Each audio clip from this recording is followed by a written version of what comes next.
नमो गुरुभ्यो गुरुपादुकाभ्यो नमः परेभ्यः परपादुकाभ्यः आचार्य सिद्धेश्वर पादुकाभ्यो नमो नमः श्री गुरुपादुकाभ्यः नमो नमः श्री गुरुपादुकाभ्यः। गुरूणां गुरुं वन्दे रामलालं महाप्रभुं सद्गुरुं चमनं नित्यं प्रार्थये योगसिद्धये।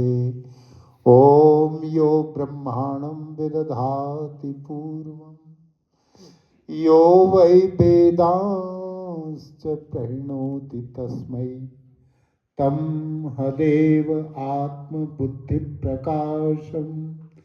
मुमुक्षुर्वै शरणमहं प्रपद्ये। ओम शांति शांति शांति। करुणा सागर सदैव वंदनीय परम पूजनीय श्री सद्गुरुदेव भगवान करुणामयी वंदनीय सद्गुरु माता जी, हिमालय की सूक्ष्म सिद्ध योगात्माओं एवं प्रभु जी के प्यारे प्यारे भक्तों, हम जो यहाँ सत्संग में आए हुए हैं सब मुमुक्षु हैं। मुमुक्षु का अर्थ होता है मोक्ष चाहने वाला। एक होता है तितिक्षु। तितिक्षु का मतलब होता है सहने वाला, सहन करने वाला, जो सर्दी गर्मी और हानि लाभ सम्मान अपमान सहने की जिसमें बड़ी शक्ति होती है। भयानक धूप में भी जो नंगे पांव चलता है, तितिक्षु। मुमुक्षु को तितिक्षु होना जरूरी है, आवश्यक है। एक बार ऋषिकेश में, बहुत वर्षों पहले की बात है, एक शायद तरुण सागर उनका नाम था, जैन मुनि, दिगंबर जैन मुनि। तो ऋषिकेश में दिगंबर मंदिर है, दिगंबर जैन मंदिर। तो वहाँ बड़े बड़े ऋषि मुनि उनके आते रहते हैं, उनके गुरु। तो एक बार वहाँ कोई तरुण सागर आए हुए थे, तो उनके रोज प्रवचन अखबार में मैं पढ़ता रहता था। ऋषिकेश में उनके प्रवचन हो रहे थे। एक दिन मैं साइकिल से बाजार गया, तो जब वापसी में थोड़ा सा चढ़ाई जैसी लगती है तो मैं उतर गया। गर्मी थी भयानक, जून का महीना था। तो अचानक मैंने अपने बगल में देखा कि वही तरुण सागर, आचार्य तरुण सागर, बिल्कुल निर्वस्त्र, कोई कपड़ा बदन पर, लंगोटी भी नहीं थी, पाँव में चप्पल, कुछ नहीं, बस एक मोर पंख था हाथ में, मोर पंख का झाड़ू, और एक तुमड़ी, वो लौकी का जो वो होता है कमंडल जैसा, वो। तो अगर कोई चींटी वगैरह हो तो उसको वो मोर पंख उस झाड़ू से साफ कर देते हैं कि पैर के नीचे ना आ जाए।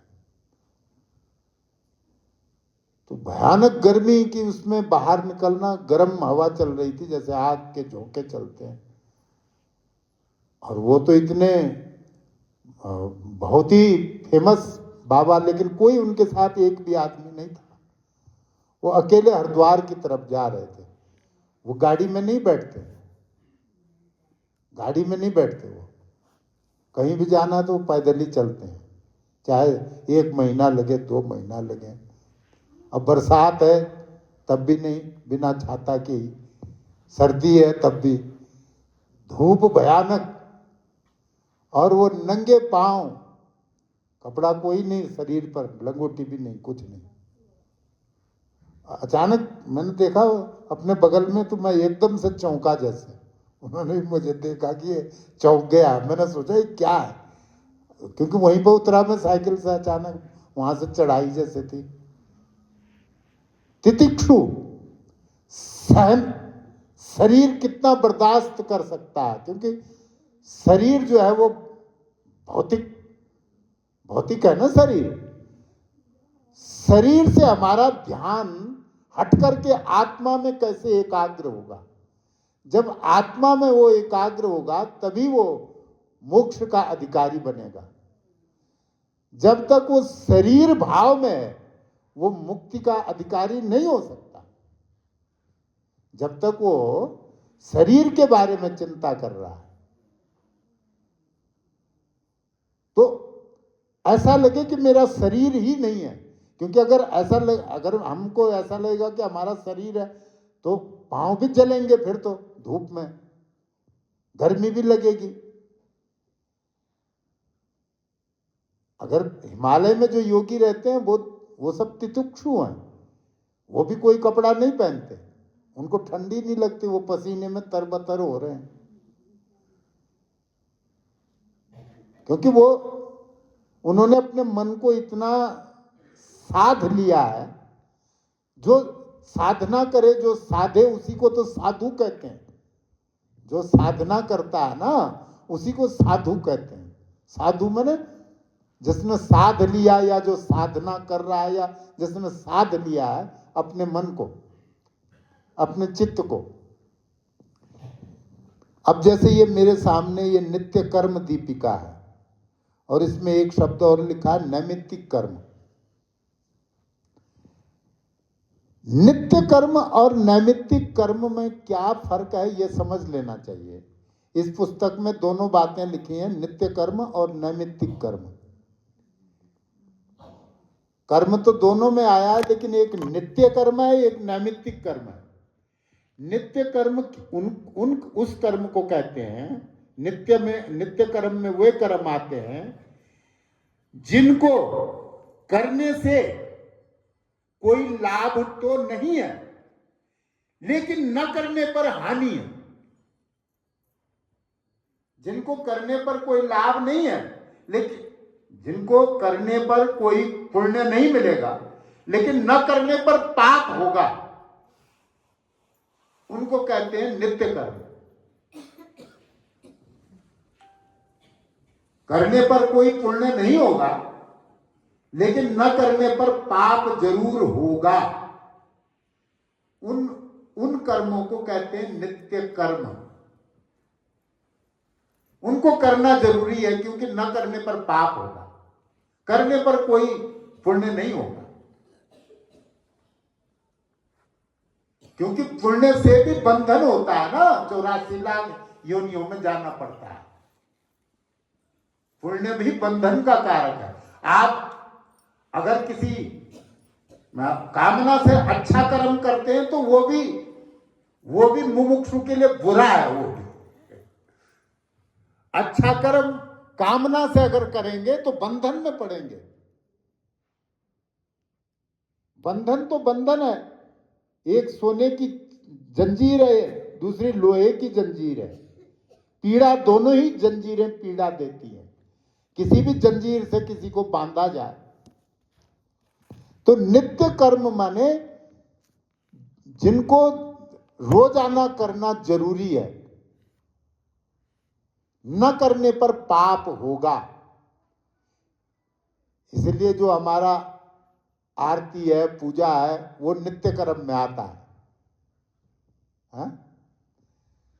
तो और जो नैमित्तिक कर्म है, नैमित्तिक का मतलब है किसी कॉज, किसी खास वजह से जो कर्म किए जाते हैं उनको नैमित्तिक कर्म कहते हैं। वो कभी कभी साल में एक बार, 2 बार, या 2-3 साल में 1 बार, 2 बार, 3 बार वो समय आता है, उसे नैमित्तिक कर्म कहते हैं। उसमें जन्मदिन भी है, उसमें चूड़ा कर्म, जो बच्चे के बाल काटे जाते हैं वो भी है, उसमें विवाह संस्कार भी है। मतलब जो किसी खास कारण से, किसी खास मकसद से, किसी लाभ के लिए, किसी खास दिन पर खास कारण से जो कर्म किए जाते हैं उनको नैमित्तिक कर्म कहते हैं। किसी निमित्त माने कारण, किसी निमित्त से किए जाने वाले कर्म नैमित्तिक कर्म कहलाते हैं। नैमित्तिक, निमित्त माने कॉज, कारण, खास वजह से जो कर्म किए जाते हैं वो नैमित्तिक कर्म है। जैसे इसमें भी ये नैमित्तिक कर्म गिनाए गए हैं ना, इस पुस्तक में नैमित्तिक कर्म सबसे नीचे नंबर 17 पर है ना। दीक्षा विधि, है ना, वर्षगांठ, नामकरण संस्कार, अन्नप्राशन, मुंडन संस्कार, विवाह संस्कार, मृत्यु पर, अस्थि विसर्जन, सामाजिक पर्व जैसे होली, दिवाली वगैरह, है ना, ये, और साप्ताहिक सत्संग। तो ये जो है ये नैमित्तिक कर्म है।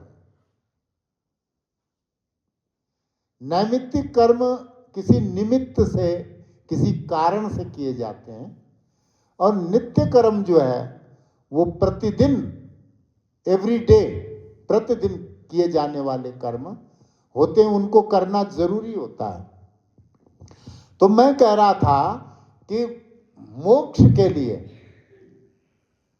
मुमुक्षु तरति शोकम आत्मवित्, जिसको आत्मज्ञान है वो भव रोगों से तर जाता है, भव रोगों से वो तर जाता है।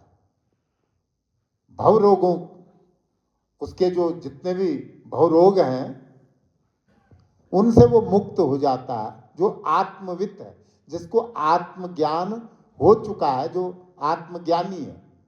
और आत्मज्ञान कब होता है उसके लिए योग में शब्द आया है, जो योग दर्शन है उसका जो तीसरा सूत्र है वो है तदा द्रष्टुः स्वरूपे अवस्थानम। मतलब कि जब चित्त की वृत्तियों का निरोध हो जाता है, ये दूसरा सूत्र है नहीं है, चित्त वृत्ति निरोध। तो जब चित्त की वृत्तियां बिल्कुल शांत हो जाती हैं, चित्त में जब कोई भी विचार नहीं आता, कोई थॉट्स, कोई संकल्प विकल्प, जब चित्त में कोई भी विचार नहीं आता, जब चित्त बिल्कुल खाली हो जाता है, तो तब केवल वहां भगवान बचता है चित्त में। और उस स्थिति में तब दृष्टा अपने स्वरूप में स्थित हो जाता है।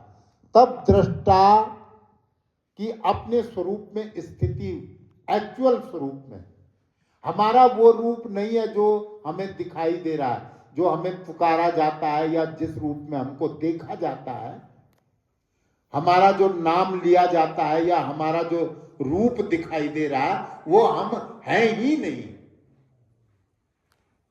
वो नहीं है। ईश्वर अंश जीव अविनाशी, चेतन अमल सहज सुख राशि। ईश्वर अंश जीव अविनाशी, जीव जो है वो ईश्वर का अंश है और अविनाशी है, उसका नाश नहीं होता। चेतन अमल सहज सुख राशि, वो चेतन तत्व है, अमल है, पवित्र है ना, शुद्ध है, और सुख की राशि है, सुख का खजाना है। सो मायावश भयो गोसाई, बंध्यो कीर मरकट की नाई। लेकिन वही जीवात्मा माया के बस में हो गया है। सो मायावश भयो गोसाई, बंध्यो कीर मरकट की नाई। कीर माने तोता और मरकट माने बंदर। वो ऐसा बंध गया, माया के जाल में ऐसे फंस गया है जैसे तोता फंस जाता है पिंजड़े में, या जैसे बंदर फंस जाता है जाल में, पकड़ने वालों के जाल में। बंध्यो कीर मरकट की नाई। कीर माने तोता और मरकट माने बंदर। हालांकि वो सुख का खजाना है, आत्मा शुद्ध चेतन तत्व है, लेकिन बस वो माया के बस में हो गया। माया के बस में होकर के वो ऐसे बंध गया जैसे तोता चक्कर में बंध जाता है और जैसे बंदर जो है वो फंस जाता है, उसी प्रकार ये जीवात्मा भी माया के कारण से बंध गया है, अपने को बंधन में महसूस कर रहा है। और उसका बंधन क्या है? आज वहां मातम पुरसी के लिए जा रहा, कल वहां खुशियां मनाने के लिए जा रहा, कल परसों वहां रोने के लिए जा रहा, जबकि ये है ही कुछ नहीं है, ये सपना है। लेकिन बस वो सच मान रहा है क्योंकि वो माया के बंधन में बंध चुका है। पैदा होने से लेकर और मरते दिन तक जो है उसके जीवन में जख्म ही जख्म है। उसके पास करोड़ों रुपया है, सारी सुख सुविधा है, सारे ठाट बाट है, पर वो रो रहा है, कहीं जाके हंस रहा है, नाच रहा है, कहीं कुछ और कर रहा है, कहीं परेशान हो रहा है। आनंद का जो स्रोत है वो उसके हाथ आया ही नहीं।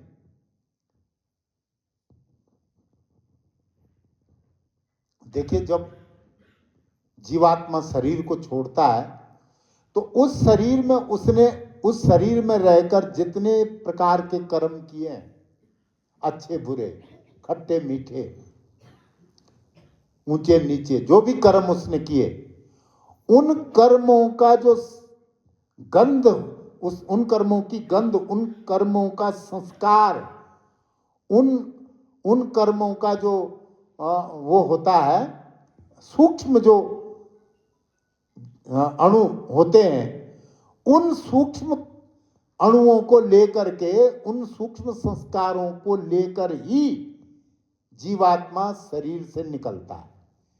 उन संस्कारों को अपने साथ लेकर जाता है, उनकी स्मृतियों के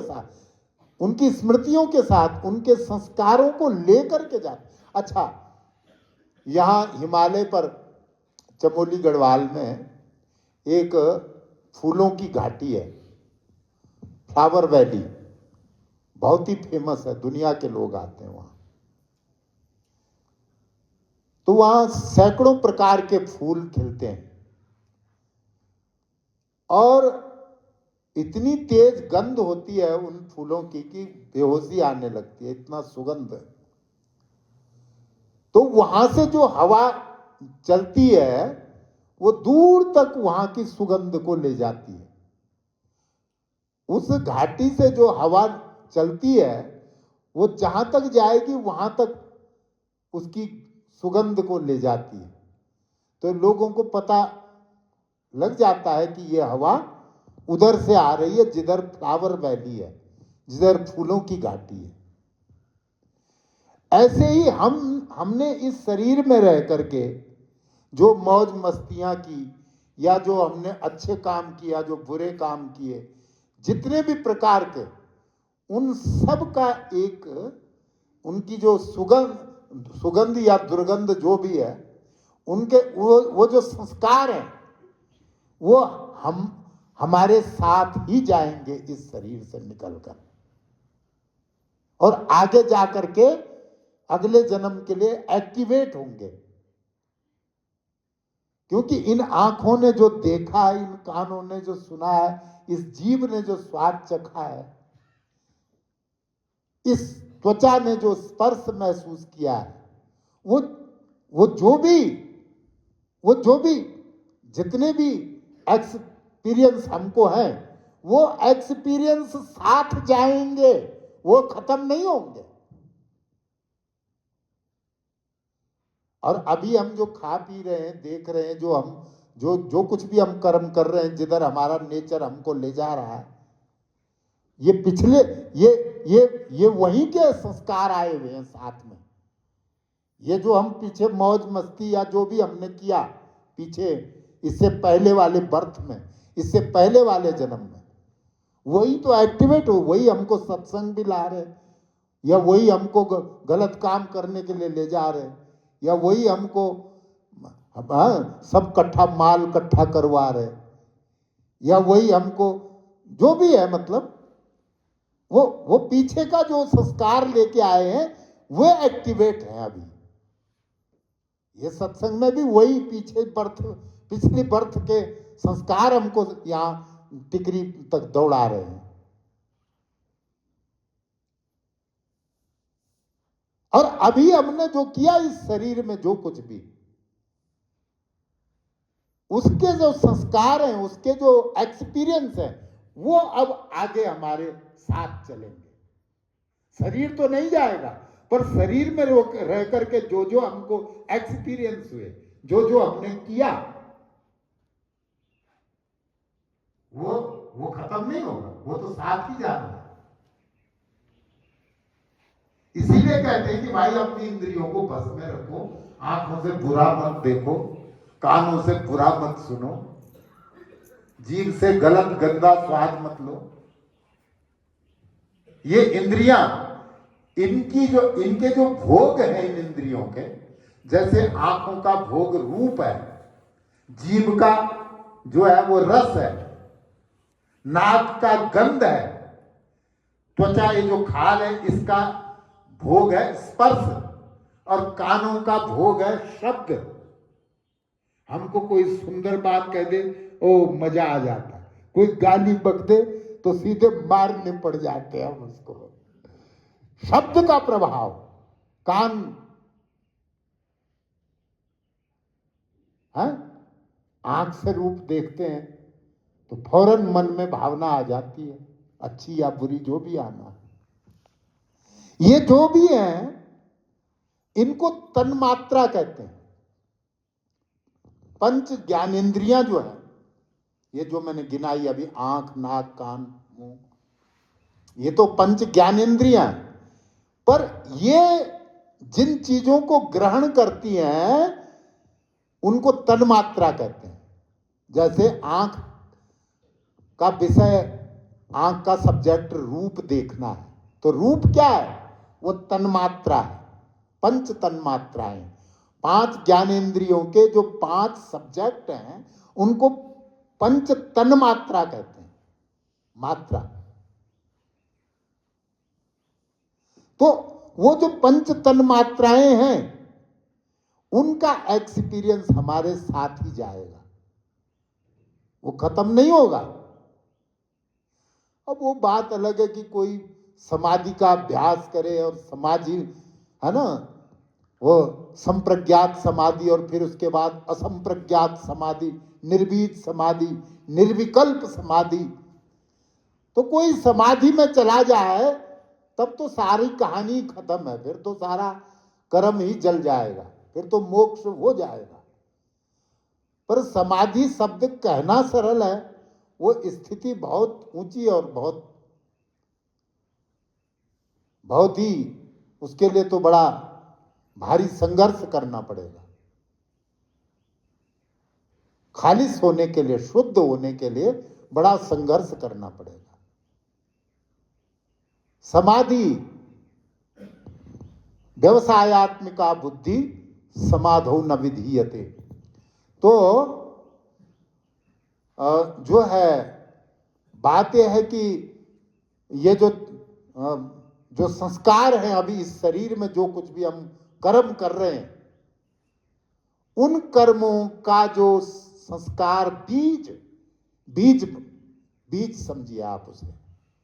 अगर हम आंखों से रोज मंदिर को और महापुरुषों को देखने जाते हैं तो अगले जन्म में ये नेचर हमारा और डेवलप हो जाएगा, क्योंकि ये बीज है। अगर कानों से हम सत्संग सुनने जाते हैं, अगले जन्म में ये नेचर हमारा और डेवलप होगा। लेकिन कानों से अगर हम गंदे गीत सुनने के लिए जाते हैं, आंखों से गंदा देखने के लिए जाते हैं, तो अगले जन्म में ये बहुत ज्यादा डेवलप हो जाएगा, बहुत ज्यादा एक्टिवेट हो जाएगा, बहुत तेजी से। सत्संग में आने का मतलब क्या है कि अपने नेचर को सुधारो, ताकि जो गंदे बीज हैं, गंदे संस्कार न बने, अच्छे संस्कार बने, अच्छे। क्योंकि अच्छे बीज, अच्छे संस्कार अच्छे लोक में ले जाएंगे और अच्छे घर में जन्म देंगे और अच्छी संगत में ले जाएंगे। जैसे कि मैंने बताया, यहां तक हम जो आए हैं, तो किसी ना किसी की संगत हमने पिछले जन्म में की है ऐसी, तभी यहां आए हैं। वो बीज हमको यहां लाया है। बिना बीज के पौधा नहीं उगता है, अंकुर नहीं उगता है, अंकुरित नहीं होता बिना बीज के। ये अंकुरण है। अंकुरण का मतलब ये जो हम कर रहे हैं ये पिछले कर्मों का अंकुरण है। अंकुरण माने जो बीज ऊपर उगता है उसको अंकुरण कहते हैं। अंकुर, ये अंकुरण है ना, तो ये बीज की वजह से है। और बीज कहां से आया? बीज जो पिछले जन्म में किया है वो बीज है। तो शरीर तो मर जाएगा लेकिन बीज नहीं मरेगा, संस्कार नहीं मरेंगे। आंख से जो देखा है, कान से जो सुना है, जीभ से जो चखा है, वो साथ जाएगा, साथ एक्सपीरियंस। और अगले जन्म में फिर वो आपको, अगर अभी शराब की लत है, अभी 1 बोतल की, अगले जन्म में 2 बोतल रोज, क्योंकि वो बीज है ना, साथ में लाए हैं, बीज है वो। तो इसीलिए जो क्रियमाण कर्म है उनको सुधारने की जरूरत है। क्रियमाण कर्म जो संचित है वो तो है ही कई जन्मों के। जो प्रारब्ध है वो अब हम भोग ही रहे हैं। हमारे साथ जो घटनाएं घट रही हैं वो प्रारब्ध का परिणाम है, प्रारब्ध का। अब संचित, प्रारब्ध और क्रियमाण, 3 प्रकार के कर्म बताए। संचित माने बैंक में जो रुपया जमा है वो संचित है। अब वो तो जिंदगी भर की नौकरी का पैसा है, मतलब जिंदगी भर बगीचों से, इससे उससे, बिजनेस से जो कमाया वो सब बैंक में थोक में जमा है। लेकिन अगर नेपाल की यात्रा पर जाना हो या अमेरिका की यात्रा पर, तो उसी में से एक ट्रेवलिंग चेक या जो भी है, एक गड्डी उसी में से निकालनी पड़ेगी। वो है प्रारब्ध, वो है लक, जिसे लक कहते हैं। वहां तो लाखों करोड़ों जमा है, पर उसमें से 1 लाख निकाल लिया कहीं जाने के लिए, सफर पर जा रहे हैं, टूर पर, तो 1 लाख जो निकाला उसको हम कहते हैं लक, भाग्य। भाग्य को ही प्रारब्ध कहते हैं। वो संचित है। संचित माने जो इकट्ठा किया हुआ है बैंक में। लेकिन हम यात्रा पर निकल रहे हैं, बद्रीनाथ की यात्रा पर, उसमें से एक गड्डी हमने निकाल ली, वो भाग्य है, वो लक है, वो प्रारब्ध है जो अभी हम भोग रहे हैं। ये अभी हम टूर पर निकले हुए हैं, ये नहीं समझना कि हम आप यहाँ जी रहे हैं या यही, वो बात नहीं। ये तो हम यात्रा पर निकले हुए यहाँ। अब कितने वर्ष रहना है यात्रा में?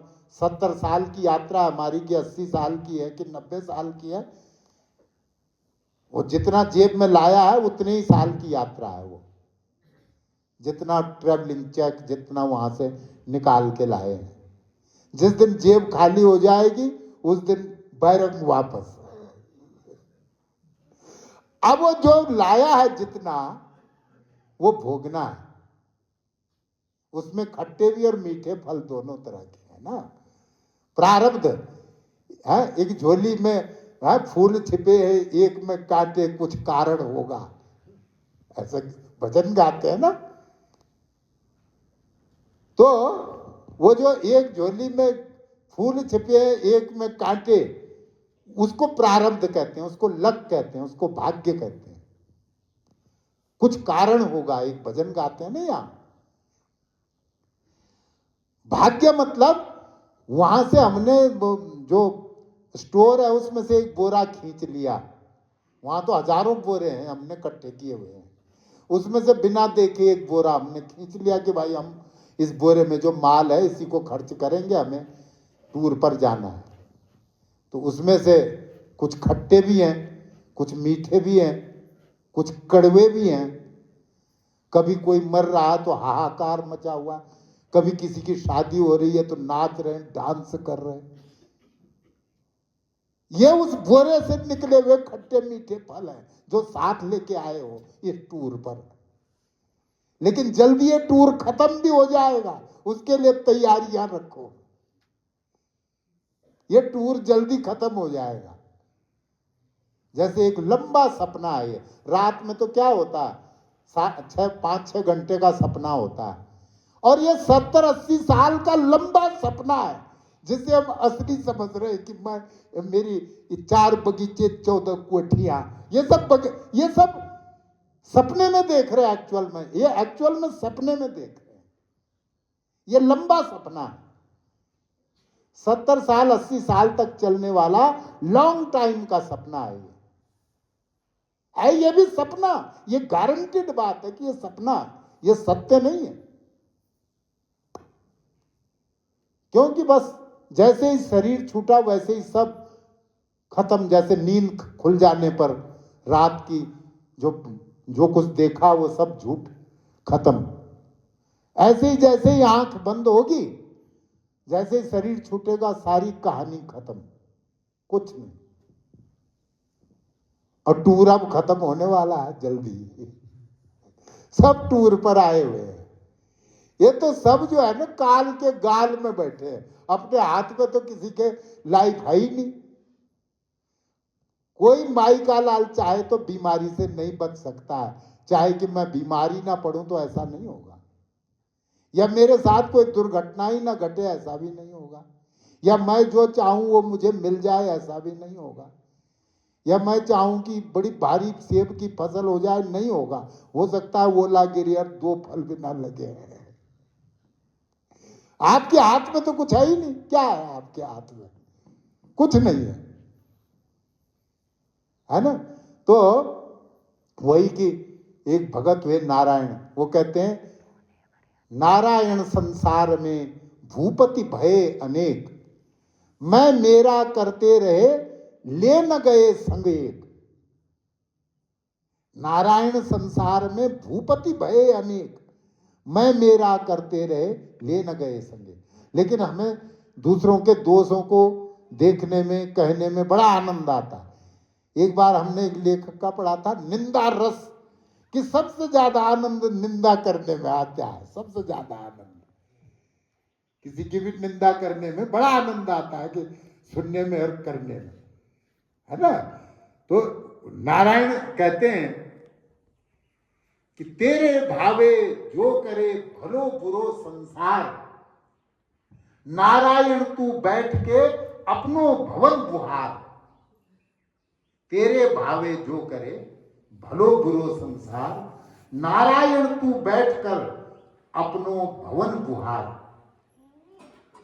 जो भी संसार में हो रहा है वो सब होने दो, तू अपने घर में बैठ करके अपने घर की सफाई कर। नारायण कहते हैं कि तू अपने घर में बैठकर अपने घर की सफाई कर। दुनिया में गंद पड़ रहा है उसकी तरफ ध्यान मत दे। तो ये जो टूर है, ये जो हमारा सफर है, हम जीवन की यात्रा पर आए हुए हैं।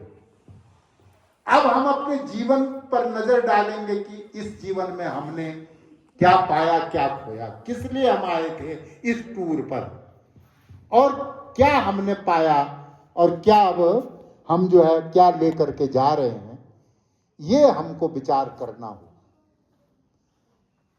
ये गंभीर विचार करना होगा, तभी हम आवागमन के चक्र से छूट पाएंगे। और उसके लिए प्रभु जी ने हमें योग साधन बतलाया है, योग की साधना बतलाई है, योग का अमृत हमको प्रदान किया है। इसलिए प्रभु जी की कृपा से हम योग भक्ति के मार्ग पर निरंतर एकाग्र मन से आगे बढ़ते रहें। बोल श्री सच्चिदानंद महाप्रभु श्री रामलाल की जय।